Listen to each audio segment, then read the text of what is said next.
if you remember and fight against forgetfulness, you may be lucky to enter the third and final stage. You become Adam. Having come to realize that, yes, long time ago you did something, God expelled you, you want to go back home, but the only way to go back home is through understanding your mistakes, confronting them, being in grief, sorrow, and constant prayer, and then God accepts you. How does God accept you? Through your tears.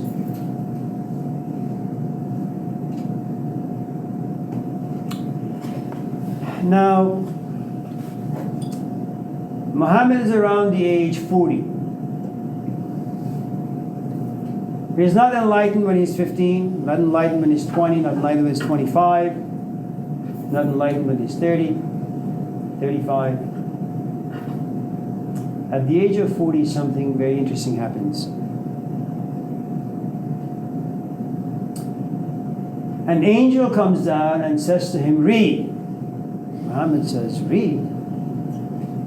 I don't know how to read. Read. I don't know how to read. Read. For the third time. Now you can take this in a few different ways. Many of you in this class read, myself included. We read, but we don't feel. Many of us read, maybe even feel, but don't really understand. Many of us read, feel, understand, but don't really know how to apply. It's not enough to be able to read. And what you have, metaphorically at least, I think, is when the angel tells him, read, he has enough humility to say, maybe I can read, I just don't understand. I don't have the capacity to understand.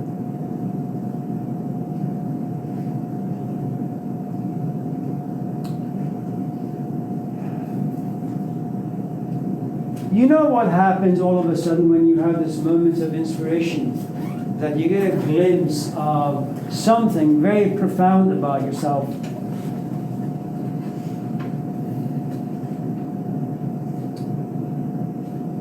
But it goes away very, very quickly, but leaves this impression inside you. And you can't forget this impression, but you have to go back into the world and live in the world. But you don't know. Are you a man of meat or are you a man of spirit? Do you function through being simply a meat or do you function through the spirit? Now, whenever all of us and any one of us in this class have moments of inspiration, what you have for us as what you had for Muhammad is this. He couldn't really believe what just had happened to him. I am illiterate. I'm like anybody else in this town. I quack like them, walk like them, talk like them. Why am I chosen? Maybe it's the work of my own imagination. Doubts begin to creep in. No different than Jesus in the Garden of Gethsemane.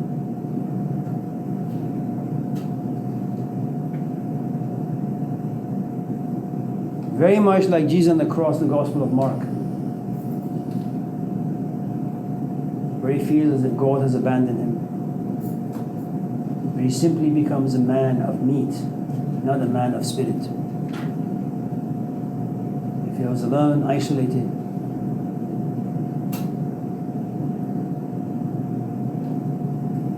Eventually he comes to accept who and what he is, and he spends the next 22 years of his life experiencing what Jesus had said 600 years before him in the 10th Beatitude. Blessed are those who are persecuted in my name. Muhammad went out very much like Jesus, very much like Malcolm, very much like Gandhi, to make peace, to become a peacemaker, only to realize and experience refusal from his community and other people. So he fought battles for 22 years. Now, since all the traditions we've talked about thus far have given us certain paths to take in order to reach what we call enlightenment, or become more insightful, or better human being. Islam is no different.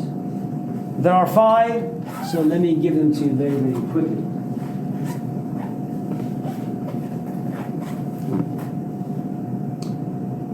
The first one is called shahadat. In Arabic, it's just called shahadat. Do you have any questions before I do these 5 steps? No? These steps that you're about to give, is there like an English translation to them? Yeah. Or are you just gonna like define what the steps are? Yeah, I'll give you the translation. Are you happy?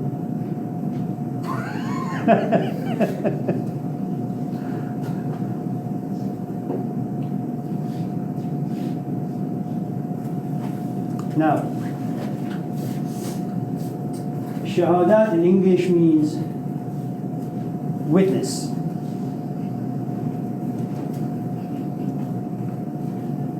You must be so pleased now. What are you going to do with it? Well, now I know what it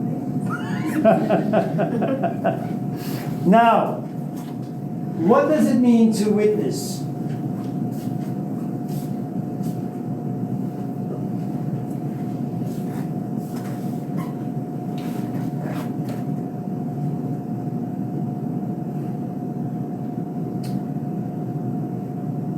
The Buddha goes out and sees old age. It's not just looking at something, it's not just seeing something. It's what you see goes inside you. And it creates this alchemical reaction. Something about it has just changed. You no longer see yourself as a 19 or a 20-year-old. You're able to put yourself in the shoes of a 90-year-old man who said, my God, I feel like 90. This is what's going to happen to me. It's something that just changes you from the inside.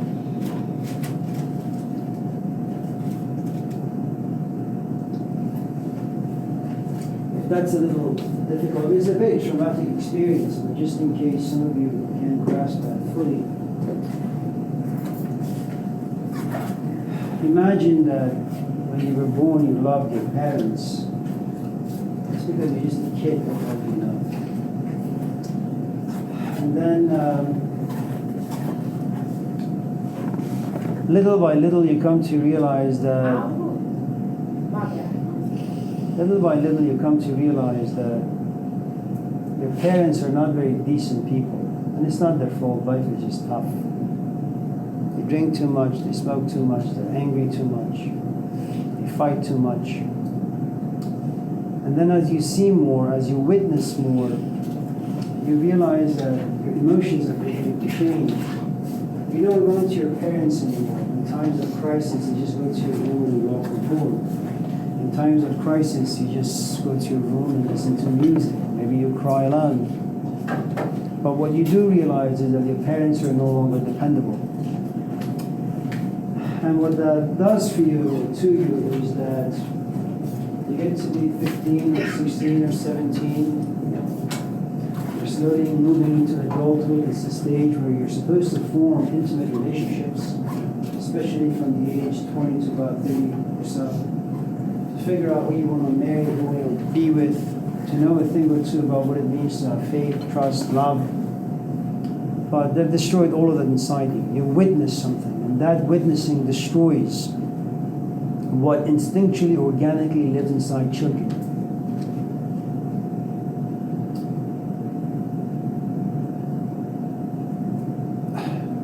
You know,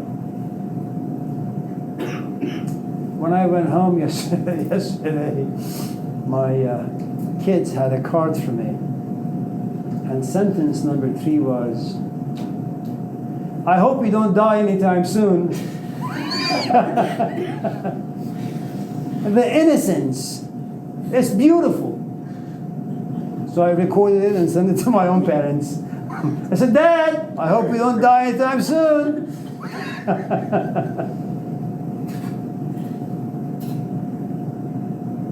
And she's able to say that to me, yeah. If you don't mind me asking, I'm just curious, how old are your kids?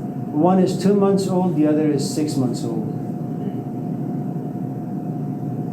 B works very fast, and things come out very quick. And my kids are like geniuses. I see.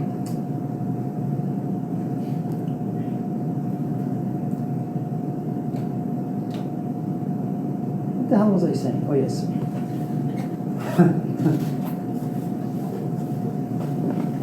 Now imagine if I was to go home every night drunk, or if I was to go home every night angry because I'm unhappy with my life. Maybe I am, I just don't express it. Now what would happen is, instead of my kid writing, "I hope you don't die for a long time," she would probably say, "Happy birthday, Dad. I hope you die, because you made the rest of us so miserable." You know. And it's awful to be contaminated so early in life. The point I'm trying to make, witnessing something. My wife has this tendency of going to this thing called Nextdoor, is it? And every single day, carjacking, every single day, a car in front of you stops, two guys with masks and guns come out, and they rob you. And when you begin to witness all the stuff inside, you know, your space, you walk around just being paranoid. You lose your faith in people, you lose your faith in yourself. You have no idea what's going to happen the next few moments. Every moment you suffer from paranoia and anxiety and confusion and dread. So when I talk about witness, the first pillar, and these are called pillars of Islam. And you know what pillars are, right? When you drive around Berkeley, you realize that these bulldozers have come, they've dug this huge hole inside the ground, and these pillars are coming up. And you ask yourself, do they really need these pillars to go into the earth like 50 feet deep? And the answer is yes. Why? Because you're going to have 5,000 apartments resting on these pillars. So pillars are the foundation of life. Without these 5 pillars, your life will be immensely meaningless. Your life and my life will end up to be like Adam in the Garden of Eden. We will be bored. And we desire to come to life, but there is no Eve inside us anymore. Our spirit has been snatched by life. Okay? Now, the truth is, none of us in this class are able to witness God. See the Beatitude, blessed are the pure-hearted, for they shall see God. Muhammad was able to obtain a pure heart. How? In the cave, in darkness, in depression, in misery, in loneliness, in solitude. I'm not like that. I like people. I mean, I don't really, but can't live without them. Okay? It's nice to come to class and push people around a little. Too old for fairyland.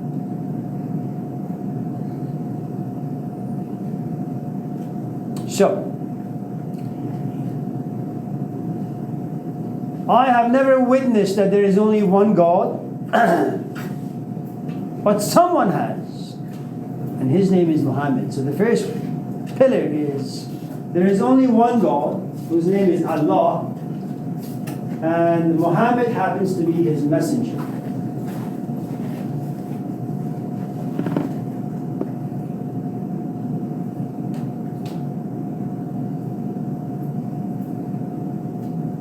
Don't go to church. Find someone in whom the church lives. Don't read Sigmund Freud.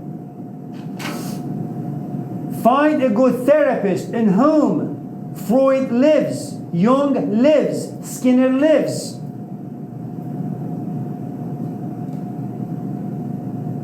Find a messenger. Do not try to learn the piano on your own. Find a teacher in whom experience of playing the piano lives.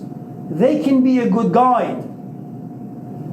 Whatever it is you want to do, whatever your focus in life is, find the messenger of that craft. Find a teacher.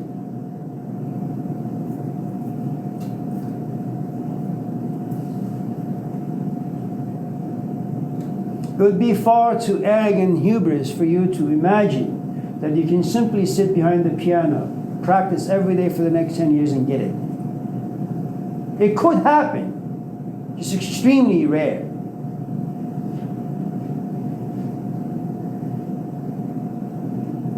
If there is any craft you're interested in and you want to become proficient in it, find its teacher, its messenger.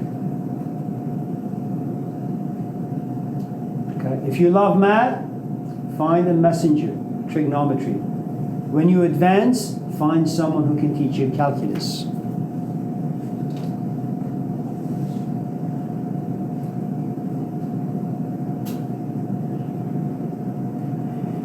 Now, you can only benefit from a messenger or a teacher if you are focused on the thing that you really want to learn. You're passionate about it. You love it. My daughter takes piano classes, but she's not very focused. And I remember having called this Persian woman in Berkeley. She's about 50. And the first thing she asked after we had asked her if she's willing to teach our girl, she said, "How old is she?" And she said, "Just in case you're wondering why I ask, is because I don't really have the capacity to teach novices anymore. I want someone who's advanced. I can't waste my time. I don't have the patience anymore. Age has robbed me of patience."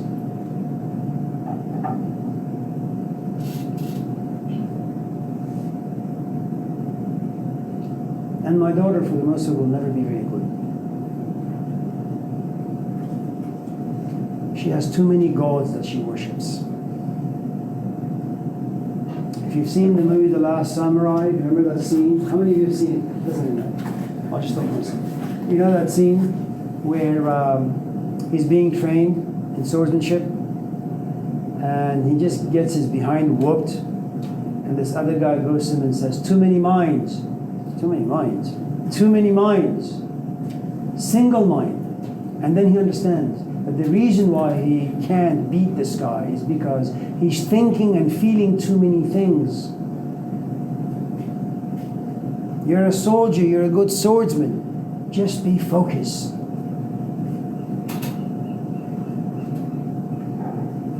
So, if you want to go on a spiritual quest, the first pillar is the following thing. Don't seek Yahweh. That's stupid. Seek someone who has seen Yahweh. And they will tell you what Yahweh looks like.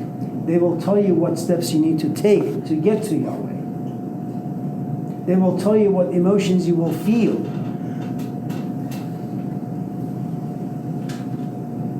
Your teacher will baptize you, will remove your wrong assumptions, and will get you ready.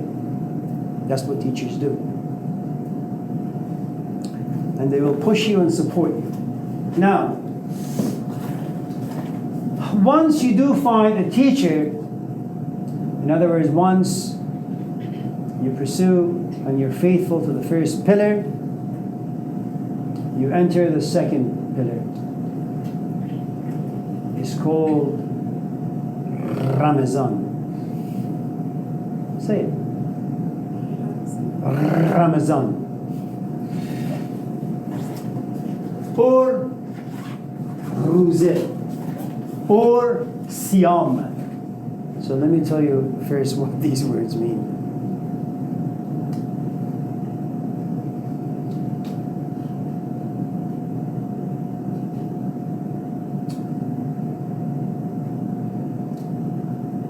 Ramazan comes from the word ramez. It means a baby camel. And camels really are good for one thing. They can carry a heavy load and they can walk across a desert. There's no food, there's no water. It's scorching hot. And yet the only beast who can carry this load and walk through this difficult space is a camel. But why? When you desire spiritual growth, almost everything in your life disappears. When you fall in love with the messengers, everything in your life disappears. You have no choice. The very presence of a teacher demands focus, imposes focus, and you don't really need to do anything. The teacher will create all those emotions for you. And that's one of the gifts, that's one of the blessings that students will receive. That once you intuit that someone has something to offer you, it's not even up to you. They will begin to occupy a good amount of space inside you. Now, the more life you have, the more physical life you have, the more dreams and fantasies you have, the more hurts you have, the more doubts will follow you. Should I not? Why do I feel this way? I don't like feeling this way. You will do whatever you can to sabotage this feeling. Now, the baby camel is symbolic for an entity who has become interested in the path towards self-knowledge, but they have come to realize that life has nothing to offer. You know, it's like Thomas Anderson going to Morpheus saying, I have all these memories from my life, and none of them really happened. They don't really mean anything.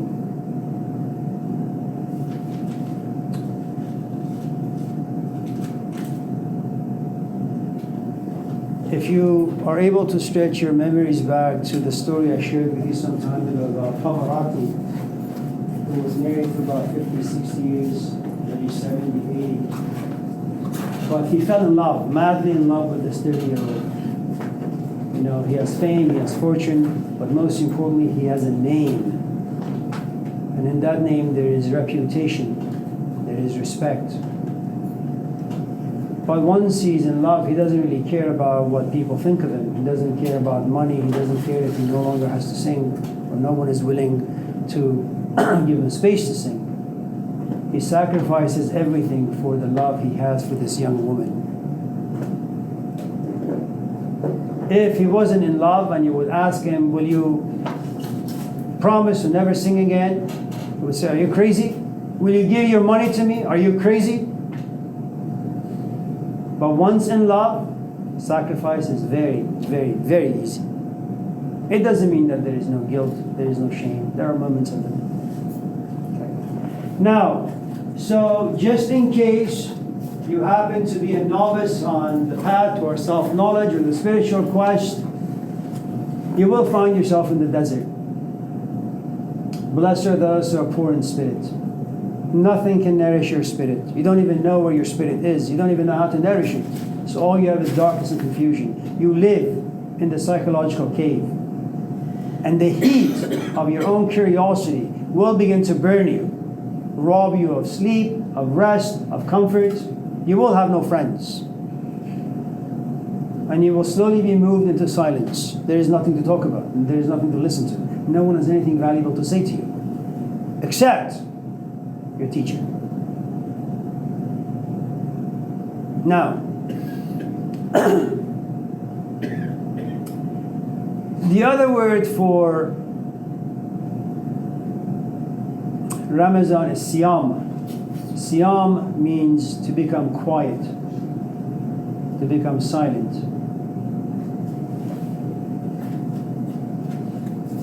In the Islamic tradition, from sunrise to sunset, you fast. You don't eat anything. You don't smoke. You don't drink. You refrain from anything entering your body. You disconnect your body from the physical life. And once you starve your physical body, you realize that you don't have the energy to think. Thinking requires food, energy. But when you starve your body, you realize you can't think. When you starve your body, you don't care to imagine things. You don't have the energy for it. All you do is sleep. Fasting becomes symbolic for freedom. The story we talked about last night. When you fall in love, the yearning, the love, the longing will not allow you to think about anything except the person with whom you're in love. It happens to us organically and naturally. Okay?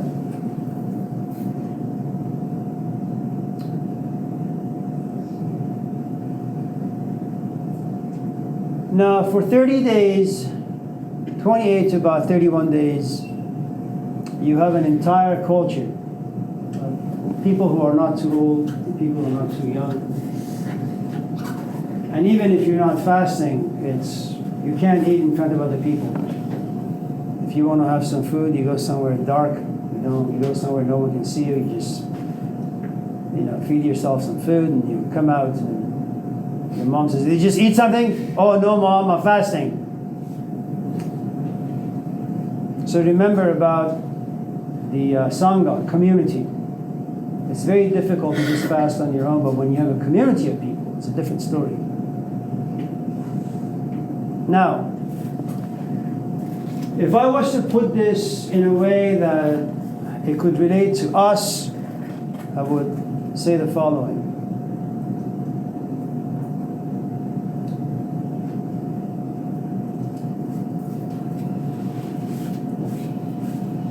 Not all of us in this class are equipped to go on the spiritual quest. Not all of us are interested.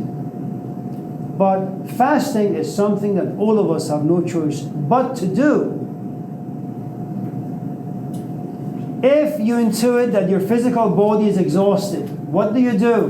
You fast from watching TV. You fast from hanging out with your friends.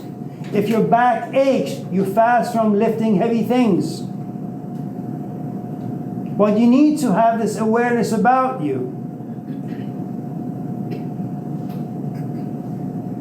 I like to build things. I like framing. I like building houses. And whenever I build something, I imagine myself to be 20. And then when I spend 5-6 hours in the backyard building like a huge shed, I realize I work 8 hours, but I need to rest for 50 days. I'm not aware of me getting old, that my body can no longer stand working in the backyard with heavy stuff. I can't lift things that are heavy anymore. It's bad for my body. But I need to be aware of that. Then I need to fast from that desire, from that assumption, imagination, fantasy. Amir, you're 20. I'm not 20. But to fast, first you need to become aware. Now, some of us in this class have some emotional traumas inside us. Survival guilt, for example. Or whatever the case may be for any of you. Catch yourself when those emotions come up, and when those emotions create a narrative, when they push you back in time, where you're forced to replay those events. And upon going back and replaying those narratives, all of a sudden you have a new set of emotions, new set of thoughts, new set of losses, griefs, angers. And then your fasting is not going to be one of spirituality, but becoming aware of certain emotions coming up without you wanting to. So what you need to do is make sure you place your physical body in environments that will create new images. Those images will distract you from certain emotions that have certain toxic negative images that will eventually lead you to depression and confusion and anger. So whenever, for example, you go home and your boyfriend says, "You're getting angry again," what he's telling you is fast. Refrain, abstain from being nourished by those emotions. Disconnect yourself.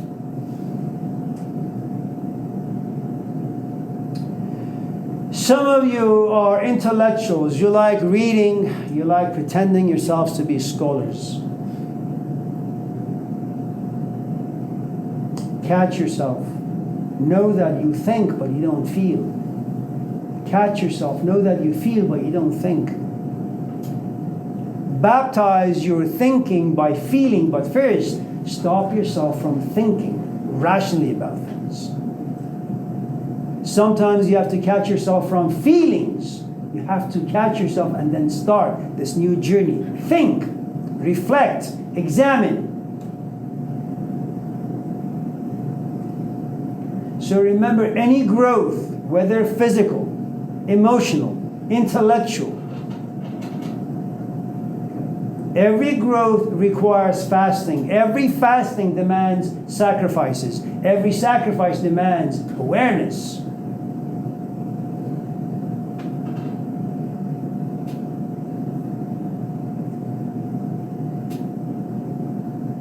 به می سجاده رنگین کن گرد پیر مغان گوید که سالک با خبر نبود ز راه و رسم منزل. The student goes to the teacher and says, I'm here for a spiritual quest. I want to figure out my soul. I want to see God. I want my heart to be pure. And the first thing that the teacher says, you have a prayer rug, go bring it to me. And the kid says, okay. And the teacher looks at this kid and says, here's a bottle of whiskey. Drink some and pour some on the prayer rug. But I'm attached to the rug. I'm attached to the tradition that says drinking is prohibited. Nope, you need to sacrifice. If you can't overcome your habits, you will never grow. And what teachers do is they create doubt and conflict and fear.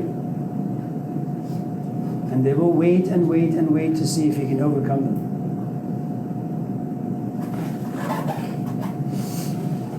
So fasting, remember, the easiest way to make some changes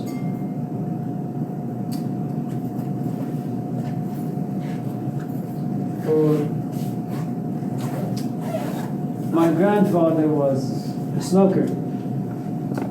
At the age of, he died relatively young, my age about 60. Around the age 50-some, he decided to quit smoking. It was really good for about 6 months. But then his friend called, and they went to have some tea.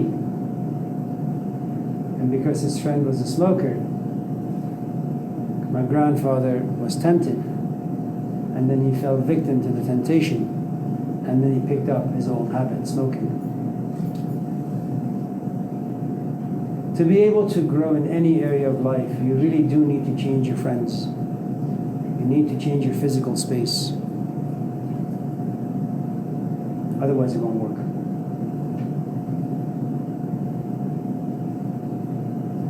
If, for example, you smoke and you want to quit, and you have some friends with whom you smoke, first thing you should do, go to your contacts and your cell phone, just delete their numbers. And since none of us in this class have memorized phone numbers to any of our friends, once they call, we say, well, who is this? And you won't pick up. Now, the best fasting that can happen to any one of us in this class is once you have found a teacher, and if you like that teacher, fasting will come to you organically. You will do whatever you can to please your teacher. So that's number 2, fasting.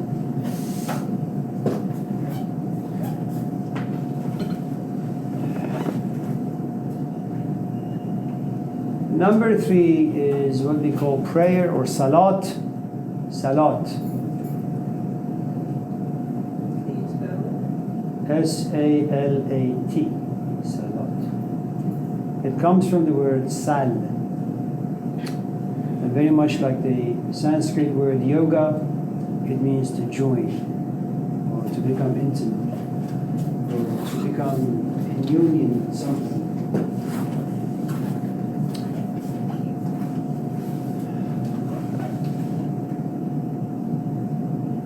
There is a monastery in Chico. Well, it's not in Chico, it's above Chico. There is a, at least when I was younger, some 30 years ago, there was a 2-year waiting list. It's probably more now, maybe less, I don't know. But what they did is that once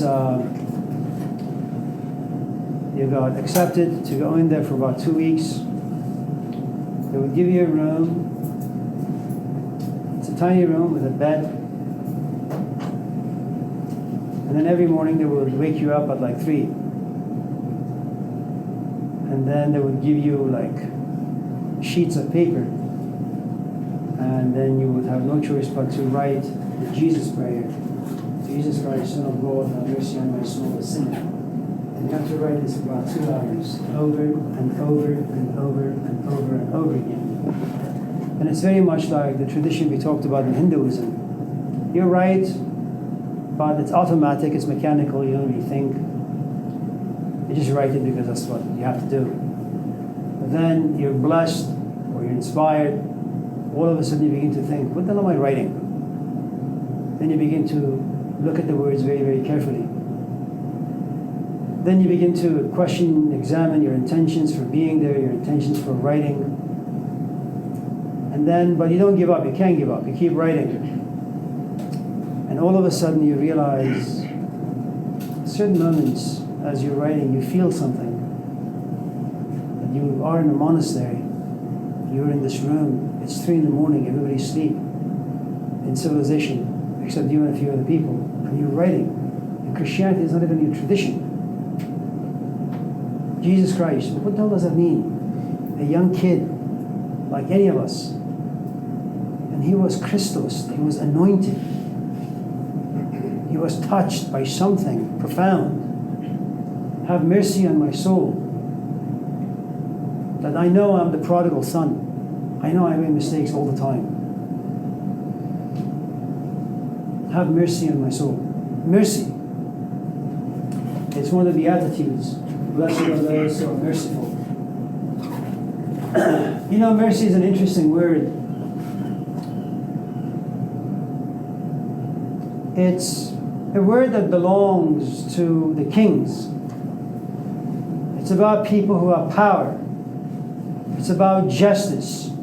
It's about balancing the scale.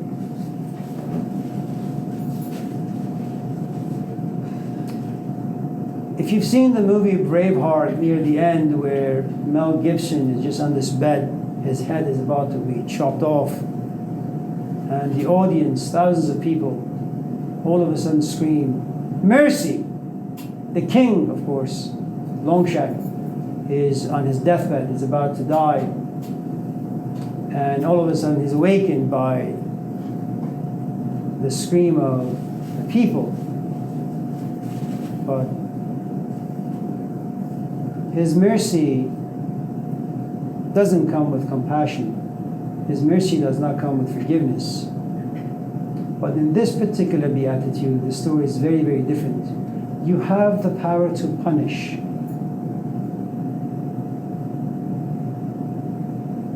But your punishment is a very, very strange, it takes a very strange form. It comes in the shape of forgiveness, understanding, compassion. Blessed are the merciful, for they shall be given mercy.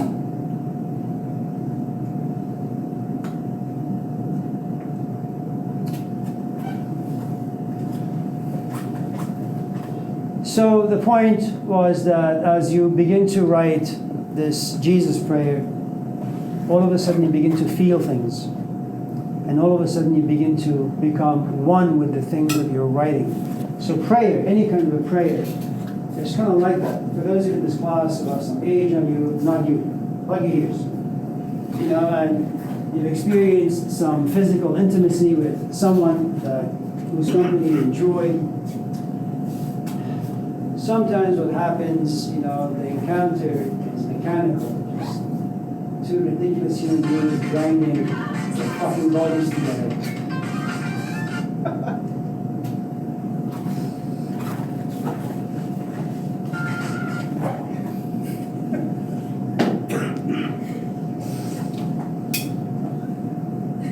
And then as the two of you are having not intimacy, just sex, all of a sudden something happens to either both of you or one of you, where it moves beyond just two meats grinding. All of a sudden you begin to feel something. You look into her eyes or his eyes, and you remember the history, how you guys met, how you fell in love, and all of a sudden it's no longer the meeting of two bodies, but the meeting of souls or separate emotions. And so when it comes to prayer, it's very much the same thing, that it's very, very difficult to stand to pray or to do anything that you once fell in love with, to have the same amount of emotions or same amount of intensity, but keep doing it, regardless of how mechanical it may be. Okay? Just keep doing it, and once in a while, you will be moved into emotions that you didn't think would ever come about. Okay? Now, let me just do this and we'll go home. It's about the language of the physical body. When you're praying, there are postures that you have to kind of assume. So I'll put them on the board, and I'll talk about them very, very briefly. We only have like a few minutes. And when I do this, don't ask me any questions, because I won't tell you any more than I'm going to.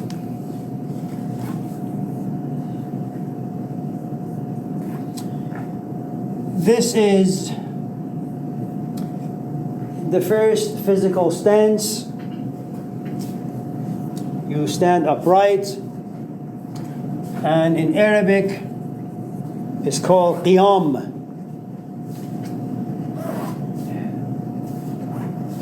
Qiyam means to revolt. Qiyam means to stand. It also comes from the word qum, means community. It means unity. It means not being divided or fragmented. Again, keep in mind, you have a physical body that wants rest. You have an emotional body that wants pleasure. You have an intellectual body that begins to fantasize. And you have a soul that wants to worship. So what happens, all these different areas want different things. You're sitting here with your body. Emotionally, you're exhausted. Mentally, you're thinking about food. Forget soul. You got a soul. Now, this is how we stand to pray. What you have in this is you need to bring all the stuff together. Your body needs to submit to your soul. Your emotions need to submit to your soul. And your intellect needs to submit to your soul. In other words, whatever passion that may live inside them, you got to get rid of them. It's going to be immensely difficult. Okay? There are stories, I'm not quite sure how true it is, these stories are, that there have been people who simply stood at this stage. And when they were told, well, why don't you do the next aspect of the prayer, they would say, well, these 4 different houses have not yet come together harmoniously. I am not yet a community in myself. And though I may stand to pray, my emotions, I don't really feel the prayer. My intellect is somewhere else. Okay? So remember, and this has nothing to do with religion. If, for example, you've come to realize you are choosing the wrong field for your education, that you did psychology, but now you want to do history. We've had a lot of friends in our community, and for us Persians, education is a huge deal. It's really our salvation, culturally speaking. And so many of our friends are doctors, surgeons. We have had occasionally some people who would say, I got my medical degree, I went to the hospital, I opened this man's chest to work on his heart, I realized I just don't want to do this anymore. And I left. So what do you do now? I sell cars. The point I'm trying to make is the following. For you to change the course of your life, a revolt is necessary. A sense of urgency. That you're not happy with simply... The 1980s was an interesting time for us immigrants. I got a job at Caltrans. I was like a 20-year-old kid. They were going to pay me about $70,000 a year. This is 1980. 70,000, like $5 million a year. As I'm sitting in the cubicle, I realize my job for the next 40 years of my life is I'm going to be listening to this audio recording. I'm punching the messages into this computer. And once in a while, looking to my right and watching this man lotioning his arm. And looking to my left, I'm watching this woman yawn on a daily basis. After 2 weeks, I realized, screw this. I'm not made for this. I left. I went back to washing cars. And the point I'm trying to make is you need to feel an urgency, a certain dissatisfaction, unhappiness that pushes you into fighting against a system that has calcified your interior. Okay? Anyways, we'll do the rest tomorrow. Do you have any questions or comments with them?